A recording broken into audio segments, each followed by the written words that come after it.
வணக்கம் நண்பர்களே, நான் உங்கள் பெரியசாமி ஜோதிடர்.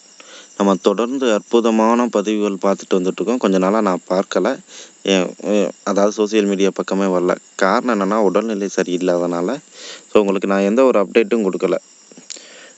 சரி, இப்போ இன்றைக்கி ஏதாவது ஒரு புது வீடியோ போடலாம் அப்படின்னு யோசிச்சுட்ருக்கையில், அதாவது ஆகஸ்ட் 10லேருந்து 16ஆம் தேதி வரையும் ஒரு 3 ராசிக்கு எனக்கு தெரிஞ்ச வகையில் நல்லாயிருக்கு.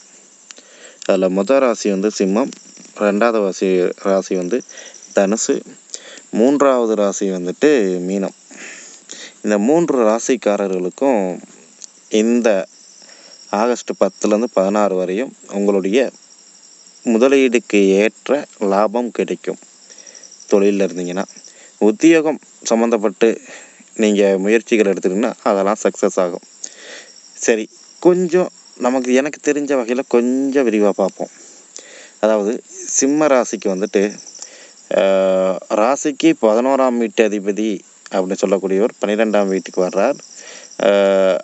அது வர்றதுனால நல்லதான்னு கேட்டிங்கன்னா, அங்கேயே குருவும் இருக்கிறார், அங்கேயே புதனும் இருக்கார். அதாவது புதாதித்ய யோகம், குருவோடு சேர்ந்து சூரியனும் புதனும் உட்காந்துருக்கிறதுனால உங்களுக்கு வருமான விஷயத்தில் எதிர்பாராத ஒரு திருப்பம் ஏற்படும். அதாவது அதே போல் பார்த்தோம்னா, அந்த வட்டிக்கு விடுற தொழிலில் இருந்தீங்கன்னா அவங்களுக்கு வந்து பணம் வசூலாகும். இப்போ கூட்டு தொழில் பண்ணிகிட்ருக்கவங்களுக்கு அதன் மூலம் நல்ல ஒரு லாபம் கிடைக்கும். குடும்பத்தில் வந்து ஒரு அமைதி நிலவும்.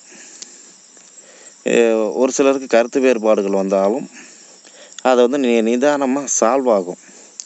சிம்மராசினியர்களுக்கு இந்த ஆகஸ்ட் 10லேருந்து 16 வரைக்கும் நீங்கள் இன்வெஸ்ட்மெண்ட் எந்த அளவுக்கு பண்ணுறீங்களோ அந்த அளவுக்கு உண்டான லாபம் கிடைக்கும்னு நம்ம சொல்லலாம்.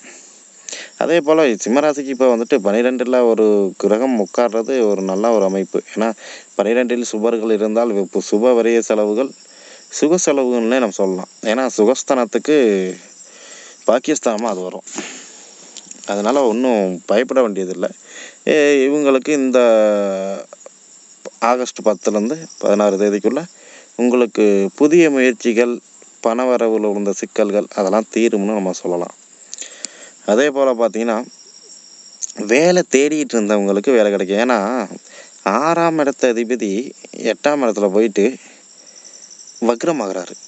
சரிங்களா? இப்போ வக்ர சூழ்நிலை சனி இருக்கார்ல, ஸோ உங்களுக்கு புதிய வேலை கிடைக்கிறதுக்கு அமைப்பு இருக்கும்.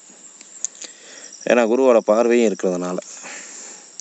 அடுத்ததாக நம்ம பார்க்குற ராசி வந்து தனுசு ராசி. தனுசு ராசிக்காரர்களுக்கு வந்துட்டு ஸ்ட்ரெயிட்டாக 7ஆம் அதிபதி 8ல் உட்கார்றார். அங்கேயே குரு வந்துட்டு லக்னாதிபதியோடு சேர்ந்து உட்காந்துருக்கார். ப்ளஸ் தனுசு ராசிக்கு பாக்கியாதிபதியோடு சேர்ந்து 8ல் மறைகிறார். 8ல் மறைஞ்சதுனால தோஷமானு கேட்டிங்கன்னா கிடையாது. ஏன்னா அந்த இடத்துல சந்திரன் வந்து ஆட்சி ஆகக்கூடிய காலகட்டமும் அதுக்குள்ளே தான் இருக்குது. ஸோ 8ல் ஒரு கிரகம் உச்சமாகி உட்காந்துருக்குது ஒரு நல்ல ஒரு அமைப்பு தான். அங்கே பாக்கியாதிபதியோட கேந்திராதிபதியோட சேர்ந்து உட்காந்து அங்கே 8ஆம் இடத்துல உட்காந்துருக்கிறதுனால இது லட்சுமி யோகத்தையும் ஏற்படுத்தும் திடீர்னு. சரிங்களா?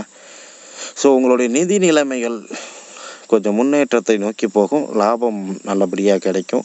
வியாபாரத்தில் இருக்கவங்களுக்கு, அதாவது உங்களுடைய முதலீடுக்கு ஏற்ற லாபம் தான் கிடைக்கும். நீங்கள் பெரிய கோடீஸ்வரன் ஆவீங்கன்னு நான் சொல்லலை.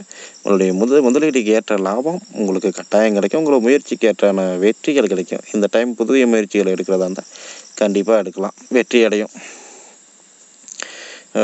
ஏன்னா தொட்டது ஜெயிக்கணும்னு இருக்கும்போது கண்டிப்பாக நீங்கள் எடுக்கலாம். அதே போல் பார்த்தீங்கன்னா, குடும்பத்திற்காக சுப வரிய செலவுகள் நிறைய பண்ணுவீங்க. புதிய புதிய இடங்களுக்கு கூட்டிகிட்டு போகிற ஒரு அமைப்பு தனுசு ராசிக்காரர்களுக்கு வந்துள்ளது. அதே போல் பார்த்திங்கன்னா மீனராசி. மீனராசிக்கு பார்த்திங்கன்னா, அதாவது 4ஆம் அதிபதினு சொல்லக்கூடிய 5க்கு போகிறார். ஜாதக அலங்கார புக்கில் 4க்கு அதிபதி 5க்கு, அதாவது கேந்திராதிபதி திரியோணமாக இருந்தாலும் அதுவும் லட்சுமி யோகம் தான் சொல்லி வச்சுருக்காங்க. சரிங்களா? 4ஆம் அதிபதி, அதாவது 4ஆம் அதிபதி 5க்கு போனால் பிள்ளைகளால் பெருமை ஏற்படும் சொல்லியிருக்காங்க. ஸோ புதிய புதிய வாய்ப்புகள் நமக்கு தேடி வரும்னு நம்ம எடுத்துக்கலாம். புதிய வாய்ப்புகள் தேடி வரும். உத்தியோகம் நன்றாக இருக்கும். ஏன்னா திடீர்னு வேலை கிடைக்கக்கூடிய ஒரு அமைப்பு இருக்கும் உங்களுக்கு. ஸோ வேலை தேடிட்டு இருந்தீங்கன்னா இந்த டைம் கொஞ்சம் அதிகமாகவே முயற்சி பண்ணுங்கள். அதுக்கு உண்டான அங்கீகாரம், அதுக்கு உண்டான வேலைகள் கிடைக்கிறதுக்கு வாய்ப்பு இருக்குது. அதே போல் 6ஆம் அதிபதியோட குரு தொடர்பு கொள்றதுனால ஒரு நல்ல ஒரு வேலையாக கிடைக்கிறதுக்கு அமைப்பு இருக்குது. அது பேங்கிங் செக்டாராக கூட இருக்கலாம். பேங்க் சைடோட அந்த ஒரு வேலை உங்களுக்கு கிடைக்கலாம். ஏன்னா குரு தனக்காரன் அல்லவா, லக்னாதிபதியோட உங்களுக்கு. ஸோ 6ஆம் இடத்ததிபதி சூரியன் இங்கே கனெக்ட் ஆகிற, புதன் வந்து 4ஆம் இடத்ததிபதி கனெக்ட் ஆகிறதுனால இதெல்லாம் 5ல் உங்களுக்கு கனெக்ட் ஆகிறதுனால, அதாவது தனக்காரகன் அல்லவா குரு.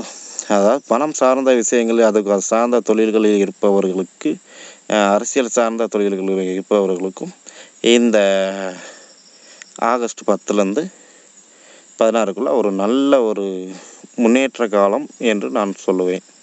சரிங்களா? ஸோ இந்த 3 ராசிகளில் நீங்கள் இருந்தீங்கன்னா கண்டிப்பாக உங்களுக்கு ஆகஸ்ட் 10லேருந்து 16 வரை உங்களுக்கு ஒரு நல்ல காலமாக தான் இருக்கும். புதிய புதிய முயற்சிகள் நீங்கள் தாராளமாக எடுக்கலாம்.